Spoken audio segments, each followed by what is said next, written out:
حضرت عائشہ صدیقہ رضی اللہ تعالیٰ عنہ ایک حدیث میں یہ روایت فرماتی ہیں کہ حضور نبی کریم سرور عالم صلی اللہ علیہ وسلم شعبان کے مہینے میں کثرت سے روزے رکھا کرتے. رمضان کی تیاری سمجھ لیجیے، اس کی مشق سمجھ لیجیے، اس کا استقبال سمجھ لیجیے. بہرحال نبی کریم سرور عالم صلی اللہ علیہ وسلم اس مہینے میں کثرت سے نفلی روزے رکھا کرتے. واجب نہیں ہے، فرض نہیں ہے، لیکن کسی بھی دن میں اللہ تبارک و تعالیٰ توفیق عطا فرما دے شعبان کے کسی بھی دن میں تو روزہ رکھنا عام دنوں کے روزے سے زیادہ فضیلت رکھتا ہے اور زیادہ اجر و ثواب کا موجب ہے. کوئی تعداد مقرر نہیں، کوئی دن مقرر نہیں، بلکہ جس وقت بھی اللہ تبارک و تعالیٰ کی طرف سے توفیق ہو جائے اس میں نفلی روزے رکھنے چاہیے. حضرت عائشہ صدیقہ رضی اللہ تعالیٰ عنہ فرمایا کرتی تھی کہ رمضان کے مہینے میں جو روزے مجھ سے قضا ہو جایا کرتے تھے جسمانی مجبوری کی وجہ سے، تو میں ان کی قضا شعبان میں رکھا کرتی تھی، کیونکہ رسول کریم صلی اللہ علیہ وسلم ان زمانے میں کثرت سے روزے رکھتے تھے تو میرے لیے روزہ رکھنا آسان ہو جاتا تھا کہ آپ بھی روزے سے ہیں میں بھی روزے سے. تو اس سے شعبان کے روزوں کی فضیلت معلوم ہوتی ہے. البتہ ساتھ ہی رسول کریم صلی اللہ علیہ وسلم نے یہ بھی بیان فرمایا، صحابہ کرام کو ہدایت دی کہ رمضان سے کچھ پہلے، ایک دن پہلے یا 2 دن پہلے روزہ نہیں رکھنا چاہیے. ایک دن پہلے یا 2 دن پہلے روزہ چھوڑ دینا چاہیے، روزہ نہیں رکھنا چاہیے. اس کی ایک وجہ تو یہ ہے کہ تاکہ انسان رمضان کا استقبال نشاط کے ساتھ کر سکے، پہلے ہی روزے سے کمزور نہ ہو چکا. ایک وجہ تو یہ علماء کرام نے بیان فرمائی. اور دوسری وجہ جو اس سے زیادہ گہری ہے وہ یہ کہ دین اتباع کا نام ہے. اللہ تبارک و تعالیٰ کے حکم کی اتباع، نبی کریم سرور عالم صلی اللہ علیہ وسلم کے حکم کی اتباع، یعنی اس کی پیروی، حکم ماننا، حکم پر عمل کرنا. دین اس کا نام ہے، اپنا شوق پورا کرنے کا نام نہیں اور جذبات کی تسکین کا نام نہیں، بلکہ اللہ جل جلالہ کے احکام کی پیروی کا نام ہے.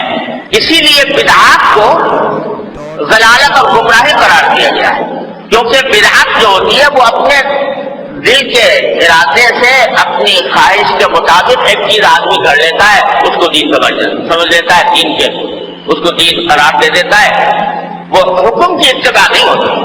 تو اس واسطے شریعت نے یہ حکم دیا کہ رمضان سے 1-2 دن پہلے روزہ چھوڑ دو. کیوں چھوڑ دو؟ اس لیے چھوڑ دو کہ اگر 1-2 دن پہلے سے روزہ رکھنا شروع کر دو گے تو گویا تم نے اپنی طرف سے رمضان کے روزوں میں اضافہ کر دیا.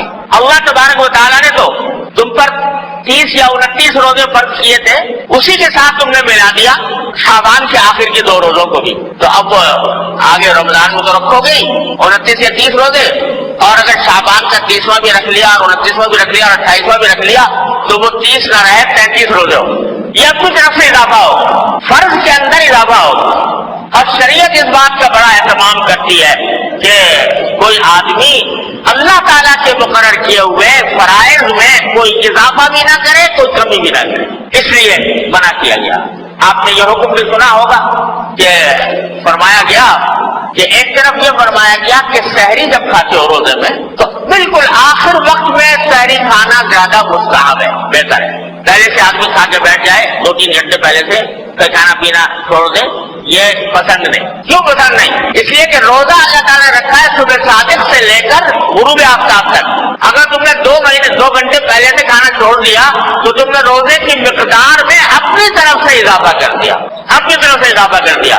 لہذا نہیں، آخر وقت تک کھاؤ کیونکہ ہمارا حکم یہی ہے. اور اسی طرح افطار کے بارے میں آپ نے سنا ہوگا کہ حدیث میں رسول کریم صلی اللہ علیہ وسلم نے مستحب قرار دیا کہ افطار جلدی سے جلدی کیا جائے. جو ہی سورج غروب ہو اور اس کا یقین ہو جائے کہ سورج غروب ہو چکا، جلدی سے جلدی افطار کرو. اب دیر نہ کرو. کیوں؟ اس لیے کہ اگر تم دیر کرو گے تو اپنی طرف سے روزے کی مقدار میں اضافہ کر رہے ہو. اللہ تعالیٰ تو کہا تھا غروب آفتاب تک کرنا، تم نے غروب آفتاب سے آگے بڑھا دیا، یہ اپنی طرف سے بڑھایا. تو یہ اپنی طرف سے کوئی عبادت معتبر نہیں. بتلانا یہ منظور ہے کہ نہ بھوکا رہنے میں کچھ رکھا ہے، بھوکا پیاسا رہنے میں، اور نہ کھانے میں کچھ رکھا ہے. اصل چیز اللہ تبارک و تعالیٰ کے حکم کی اتباع ہے. جب وہ کہے کہ بھوکا رہو بھوکے رہو، جب وہ کہے کہ کھاؤ تو کھاؤ. اس اس وقت کھانا ہی فضیلت رکھتا ہے، اس وقت کھانے میں ہی ثواب ملے گا، کیونکہ اللہ تعالیٰ کا حکم ہے کہ کھا۔ تو یہی معاملہ شعبان کے آخری 2 روزوں تک۔ اس سے آپ اندازہ لگا سکتے ہیں کہ شریعت نے کتنی باریکی کے ساتھ اس بات کا لحاظ رکھا ہے کہ کوئی شخص دین میں اپنی طرف سے کوئی اضافہ نہ کرے، دین میں اپنی طرف سے کوئی چیز شامل نہ کر دے، چاہے وہ دیکھنے میں اچھی معلوم ہو رہی ہو، چاہے وہ دیکھنے کے اندر عبادت معلوم ہو رہی ہو، لیکن اللہ تبارک و تعالیٰ کی مقرر کردہ طریقے کے خلاف ہے، اس لیے اعتبار نہیں ہوتا، وہ پسندیدہ ہی نہیں، اس پر گناہ ہے۔